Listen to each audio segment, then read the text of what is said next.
बच्चों, आज हम पढ़ेंगे कक्षा 7 सामाजिक अध्ययन के अंतर्गत सामाजिक एवं राजनीतिक जीवन विषय का 5वां अध्याय औरतों ने बदली दुनिया।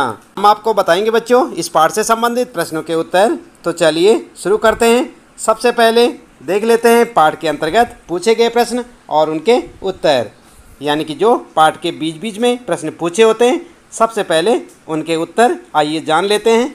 और पहला प्रश्न है यहाँ पर, किस प्रकार के व्यवसायों में स्त्रियों की अपेक्षा पुरुष अधिक हैं। और ये प्रश्न आपको देखने को मिलेगा आपकी पाठ्य पुस्तक के 55 नंबर पेज पर, यानी कि आप अपनी पाठ्य पुस्तक के 55 नंबर पेज पर देखें। उत्तर लिख सकते हैं, पुलिस, सेना, ड्राइवर, पेट्रोल पंप के कर्मचारी, रेलवे व वायुयान के पायलट, व्यापार, किसान, वैज्ञानिक, औद्योगिक मजदूर आदि व्यवसायों में स्त्रियों की अपेक्षा पुरुष अधिक हैं। तो इस प्रकार से आप लिख सकते हैं अपने पहले प्रश्न का उत्तर। इसके बाद बच्चों बात करते हैं यहाँ पर दूसरा प्रश्न आपका, नर्स के काम में महिलाओं की संख्या अधिक क्यों है। और ये प्रश्न आपको देखने को मिलेगा आपकी पाठ्य पुस्तक के 55 नंबर पेज यानी 55 नंबर पेज पर। इसका उत्तर आप लिखेंगे, महिलाएं अच्छी नर्स हो सकती हैं क्योंकि वे अधिक सहनशील और विनम्र होती हैं। इसे परिवार में स्त्रियों की भूमिका के साथ मिलाकर देखा जाता है। रोगियों को जो रोग से पीड़ित हैं उन्हें घर जैसा स्नेह मिलना चाहिए जो कि नर्स के रूप में महिलाओं में मौजूद होता है। आई बात समझ में। तो इस प्रकार से आप लिख सकते हैं अपने इस दूसरे प्रश्न का उत्तर। अगला प्रश्न है बच्चों यहाँ पर तीसरा प्रश्न, महिला किसानों की संख्या पुरुषों की तुलनात्मक रूप से कम है, यदि है तो क्यों। और ये प्रश्न भी आपको मिलेगा आपकी पाठ्य पुस्तक के 55 नंबर पेज पर, आप देख सकते हैं। उत्तर में आप लिख सकते हैं, किसानों की खेती का काम कठिन होता है, जैसे हल चलाना, कुदाल चलाना, बोझा ढोना आदि। इन कामों को महिलाओं की अपेक्षा पुरुष आसानी से कर पाते हैं। महिलाओं को इन कामों में मुश्किल होती है क्योंकि महिलाओं का शरीर पुरुषों की अपेक्षा नाजुक होता है, इसलिए महिला किसानों की संख्या पुरुषों की तुलना में कम है। आई बात समझ में। तो इस प्रकार से आप अपना इस तीसरे प्रश्न का उत्तर लिख सकते हैं बच्चों। ये तीसरा प्रश्न है आपका और इसका उत्तर आप यहाँ से देख के लिखें, अच्छे से लिखें, उसे याद भी करें। चौथा प्रश्न है यहाँ पर, पुस्तक के वाक्यांशों के आधार पर प्रश्नों के उत्तर दीजिए। और यहाँ पर है आपके लिए पहला, क यदि आप जेवियर होते तो कौन से विषय चुनते। और ये प्रश्न आपको मिलेगा 58 नंबर पेज पर, आप देख सकते हैं अपनी पाठ्य पुस्तक के 58 नंबर पेज पर। और दूसरा है यहाँ पर, अपने अनुभव के आधार पर बताइए कि लड़कों को ऐसे किन किन दबावों का सामना करना पड़ता है। और ये प्रश्न भी आपको मिलेगा 58 नंबर पेज पर।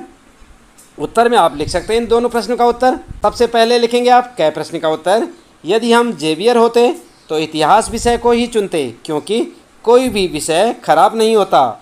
अपनी किसी भी विषय के प्रति दिलचस्पी होनी चाहिए, किसी भी विषय को दिलचस्पी से पढ़कर अव्वल नंबर लाया जा सकता है और अपने लक्ष्य की ओर बढ़ा जा सकता है।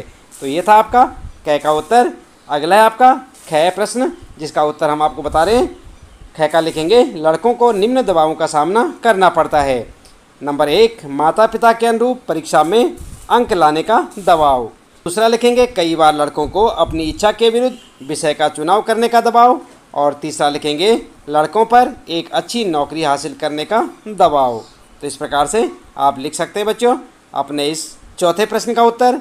आप देख सकते हैं यहाँ पर ये चौथा प्रश्न है, इसमें क और ख दो प्रश्न पूछे हुए हैं और दोनों के उत्तर आप यहाँ से देखकर लिख सकते हैं। पहले क का लिखेंगे, इसके बाद ख प्रश्न का उत्तर। अगला है बच्चों 5वां प्रश्न आपके लिए, माध्यमिक स्तर पर कितने बच्चे स्कूल छोड़ देते हैं। और ये प्रश्न भी आपको मिलेगा 62 नंबर पेज पर आपकी पाठ्य पुस्तक में। उत्तर में आप लिखेंगे, माध्यमिक स्तर पर लगभग 52 यानी कि 52% बच्चे स्कूल छोड़ देते हैं, जिनमें से 57 यानी 57% अनुसूचित जाति के लड़के, 69% अनुसूचित जनजाति के लड़के शामिल हैं और 62% अनुसूचित जाति की लड़कियां और 71% अनुसूचित जनजाति की लड़कियां स्कूल बीच में ही छोड़ देती हैं। तो इस प्रकार से आप लिख सकते हैं यहाँ पर अपने इस 5वें प्रश्न का उत्तर कि माध्यमिक स्तर पर कितने बच्चे स्कूल छोड़ देते हैं। उत्तर आप देख रहे हैं यहाँ पर। इसके बाद अगला प्रश्न है बच्चों 6ठा प्रश्न है, शिक्षा के किस स्तर पर आपको सर्वाधिक बच्चे स्कूल छोड़ते हुए दिखाई देते हैं। और ये प्रश्न भी आपको मिलेगा आपकी पाठ्य पुस्तक के 62 नंबर पेज पर। और उत्तर में आप लिख सकते हैं, शिक्षा के उच्च माध्यमिक स्तर पर हमको सर्वाधिक बच्चे स्कूल छोड़ते हुए दिखाई देते हैं। उच्च माध्यमिक स्तर पर लगभग 63% बच्चे स्कूल छोड़ देते हैं, जिनमें से 71% अनुसूचित जाति के लड़के, 78% अनुसूचित जनजाति के लड़के, 76% अनुसूचित जाति की लड़कियां, 81% अनुसूचित जनजाति की लड़कियां स्कूल छोड़ देती हैं। तो इस प्रकार से आप लिख सकते हैं यहाँ पर अपने छठे प्रश्न का उत्तर। अगला प्रश्न है बच्चों 7वां यहाँ पर आपके लिए, आपके विचार में अन्य सभी वर्गों की तुलना में आदिवासी लड़के लड़कियों की विद्यालय छोड़ने की दर अधिक क्यों है? और ये प्रश्न भी आपको मिलेगा 62 नंबर पेज पर। आप देख सकते हैं, उत्तर में आप लिखेंगे अन्य सभी वर्गों की तुलना में आदिवासी लड़के लड़कियों के विद्यालय छोड़ने के कारण। और हेडिंग डाल दें यहाँ पर, आप जो है हेडिंग डाल के नंबर 1 लिखेंगे। पहला कारण क्या है? आदिवासी वाले क्षेत्रों जो कि मुख्यतः जंगली क्षेत्र होते हैं, वहाँ पर स्कूलों की संख्या काफ़ी कम है, इसलिए इन क्षेत्रों के आदिवासी लड़के लड़कियों को पढ़ने के लिए काफ़ी दूर दूर तक जाना पड़ता है, जिससे इन आदिवासी लड़के लड़कियों को कई तरह की कठिनाइयों का सामना करना पड़ता है। दूसरा कारण क्या होगा? लिखेंगे नंबर 2, आदिवासी लोगों में गरीबी काफ़ी अधिक है, इसलिए कुछ बच्चे पढ़ाई छोड़कर ही कमाने लग जाते हैं। कुछ जनजातीय लोग पढ़ाई का खर्च नहीं उठा पाते, जबकि वर्तमान समय में सरकार ने बच्चों की किताबें, मुफ्त स्कूल ड्रेस के लिए पैसे, मध्याह्न समय भोजन प्रबंध कर दिया है। इसके बावजूद पढ़ाई के छोटे मोटे खर्च भी आदिवासी लोग नहीं उठा पाते। आई बात समझ में? तो इस प्रकार से आप लिख सकते हैं अपने इस प्रश्न का उत्तर। ये है आपका 7वां प्रश्न और उसका उत्तर। इसके बाद बच्चों अगला है आपका 8वां प्रश्न है, प्राथमिक कक्षाओं में स्कूल छोड़ देने वाले बच्चों के आंकड़ों के आधार पर एक दंडारेख बनाएं। और आप देख सकते हैं ये प्रश्न आपको मिलेगा आपकी पाठ्य पुस्तक के 63 नंबर यानी 63 नंबर पेज पर। और यहाँ पर आप देख सकते हैं एक टेबल आपको दिखाई दे रही होगी बच्चों। यहाँ पर लिखा है स्कूल का स्तर, सभी लड़के, अनुसूचित जाति के लड़के, अनुसूचित जनजाति के लड़के, सभी लड़कियाँ, अनुसूचित जाति की लड़कियाँ, अनुसूचित जनजाति की लड़कियाँ। और प्राथमिक कक्षाओं यहाँ पर लिखा है 34, 34, 37, 49, 29, 36 और 49। तो यहाँ पर आपने एक दंडारेख बनाना है। किस तरह से बनाएंगे आइए यहाँ पर देख लेते हैं बच्चों। यहाँ पर आप देख सकते हैं ये है लड़के और इस साइड में होंगी लड़कियाँ। और यहाँ पर आप जो है आंकड़ों पर दंडारेख इस प्रकार से बनाएंगे जैसे यहाँ पर आपको दिखाई दे रहा है, सभी लड़के, अनुसूचित जाति के लड़के और अनुसूचित जाति जनजाति के लड़के। और यहाँ पर आप डाल दें अपना पैरा डाल देंगे 10, 20, 30, 40, 50, ठीक है। और इसी प्रकार से यहाँ पर लिख देंगे आप दूसरी साइड में लड़कियों के बारे में। तो यहाँ पर जो है सभी लड़कियाँ, अनुसूचित जाति की लड़कियाँ, अनुसूचित जनजाति की लड़कियाँ। और इस प्रकार से आप अपनी पाठ्य पुस्तक से भी देख सकते हैं बच्चों, इस प्रकार का आपको एक दंडारेख मिल सकता है, तो आप वहाँ से भी बना सकते हैं। तो ये आपका उत्तर हो जाएगा। इसके बाद बच्चों आइए बात करते हैं आप पाठ के अंत में पूछे गए प्रश्न और उनके उत्तर। यानी कि आपने जब पूरा पाठ पढ़ लिया होगा उसके अंत में भी आपको कुछ प्रश्न देखने को मिलेंगे, उनका उत्तर आप किस प्रकार से लिखेंगे। सबसे पहले बात करते हैं यहाँ पर पहले प्रश्न की। और यहाँ पर है पहला प्रश्न आपके लिए, आपके विचार से महिलाओं के बारे में प्रचलित रूढ़िवादी धारणा कि वे क्या कर सकती हैं और क्या नहीं, उनके समानता के अधिकार को कैसे प्रभावित करती हैं। उत्तर में आप क्या लिखेंगे? उत्तर आप इस प्रकार से लिखें, हमारे विचार में महिलाओं के बारे में प्रचलित रूढ़िवादी धारणा उनके समानता के अधिकार को निम्न प्रकार से प्रभावित करती हैं। नंबर 1, अधिकांश ग्रामीण क्षेत्रों में आज भी लड़कियां उतनी ही शिक्षा प्राप्त कर पाती हैं जितनी सुविधा उनके गांव में उपलब्ध होती है। उन्हें प्रायः आगे की शिक्षा प्राप्त करने दूसरे गांव अथवा शहर नहीं भेजा जाता।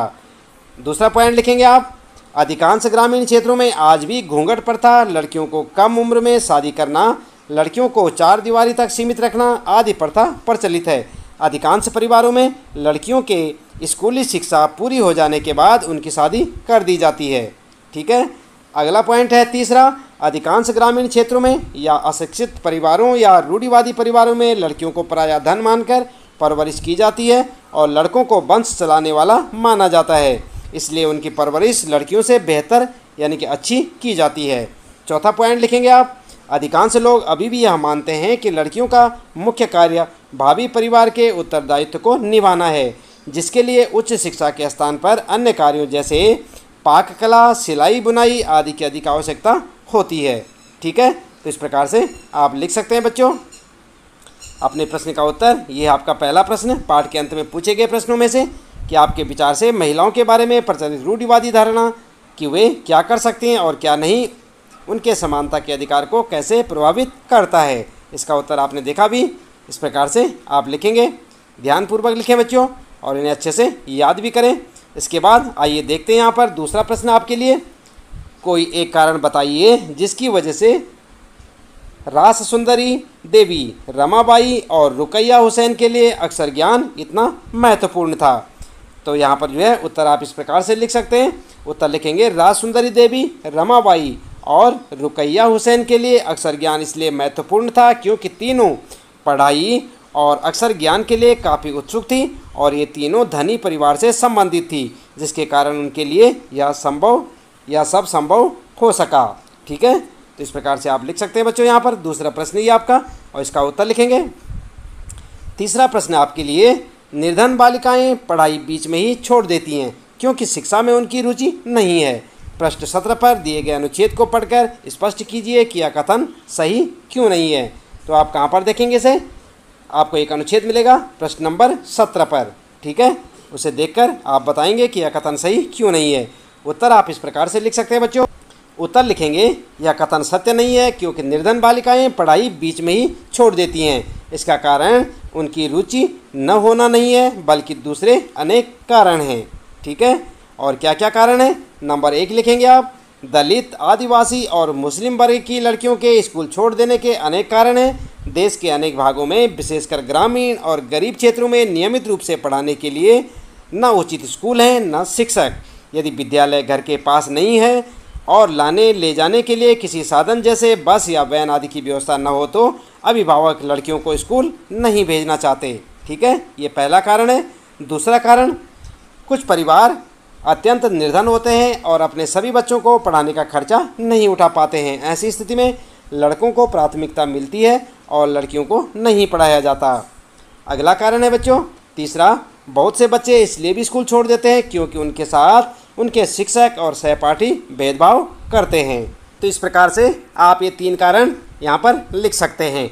अगला प्रश्न आपका चौथा प्रश्न यहाँ पर, और चौथे प्रश्न में आपको पूछा है, क्या आप महिला आंदोलन द्वारा व्यवहार में लाए जाने वाले संघर्ष के 2 तरीकों के बारे में बता सकते हैं। महिलाएं क्या कर सकती हैं और क्या नहीं। इस विषय पर आपको रूढ़ियों के विरुद्ध संघर्ष करना पड़े तो आप पढ़े हुए तरीकों में से कौन से तरीकों का उपयोग करेंगे, आप इसी विशेष तरीके का उपयोग क्यों करेंगे। तो उत्तर में क्या लिखेंगे। उत्तर आप इस प्रकार से लिख सकते हैं इसका, संघर्ष के 2 प्रमुख तरीके। और नंबर 1, औरतों के अधिकारों के संबंध में समाज में जागरूकता बढ़ाना। और नंबर 2 लिखेंगे आप, भेदभाव और हिंसा का विरोध करना। यदि हमें रूढ़ियों के विरुद्ध संघर्ष करना पड़े तो हम प्रयास करेंगे कि समाज में औरतों के अधिकारों के संबंध में जागरूकता फैलाई जाए। लोगों को यह बतलाया जाए कि महिलाएं भी समाज के अंग हैं और महिलाओं के विकास से ही परिवार और समाज का विकास हो सकता है। समाज को यह बतलाया जाए कि हमारे पूर्वज पढ़े लिखे नहीं थे, इसलिए उनके अंदर महिलाओं को लेकर संकीर्ण मानसिकताएं थी। अब हम संकीर्ण मानसिकताओं को छोड़कर महिलाओं से होने वाले भेदभाव का त्याग करें और एक आदर्श समाज का निर्माण करें। आई बात समझ में। तो इस प्रकार से आप अपने इस प्रश्न का उत्तर लिख सकते हैं बच्चों। इसके साथ ही इस पाठ से संबंधित प्रश्नों के उत्तर समाप्त होते हैं। उम्मीद है कि आपको यहाँ पर बताए हुए सारे प्रश्न और उनके उत्तर अच्छे से समझ आए होंगे। मिलते हैं फिर अगली वीडियो में कुछ नए प्रश्न उत्तरों के साथ।